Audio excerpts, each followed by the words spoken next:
রহমানির রাহিম। ঢাকা বিশ্ববিদ্যালয়ের নয় ইউনিটে আমাদের নরসিংদী জেলা থেকে ভর্তি ইচ্ছুক শিক্ষার্থীরা যারা ভর্তি পরীক্ষায় অংশগ্রহণ করতে চাচ্ছে, আগামীকাল শনিবার আমরা নরসিংদী সদরের সাবেক সংসদ সদস্য খায়রুল কবির খোকন ভাইয়ের পক্ষ থেকে বাসের যাতায়াতের জন্য আসা এবং যাওয়ার যাতায়াতের সুবিধার্থে আমরা বাসের ব্যবস্থা করেছি। এই নরসিংদী সরকারি কলেজ প্রাঙ্গণে আমাদের দুটি বাস থাকবে এবং নরসিংদী সদরের শহরের যে বাস স্ট্যান্ড, নতুন বাস স্ট্যান্ডে আমাদের পর্যাপ্ত সংখ্যক বাস থাকবে।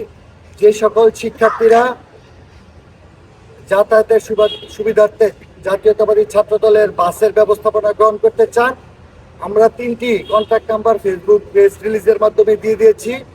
এই 3টি নাম্বারে যোগাযোগ করবেন। পাশাপাশি আমাদের নরসিংদী সরকারি কলেজ ছাত্র দলের নেতৃবৃন্দ কলেজ প্রাঙ্গণে উপস্থিত থাকবেন এবং তাদের সাথে যোগাযোগ করার জন্য বিশেষভাবে অনুরোধ করছি। নরসিংদী সরকারি কলেজ ছাত্রদল এবং নরসিংদী জেলা ছাত্রদল সবসময় সাধারণ শিক্ষার্থীদের কল্যাণে কাজ করে এসেছে। আমরা এখনো কাজ করতে চাচ্ছি। ইনশাল্লাহ আগামীতে আমরা পাশে থাকবো। সবাই ভালো থাকবেন। বাংলাদেশ জিন্দাবাদ। শিক্ষার্থীদের পাশে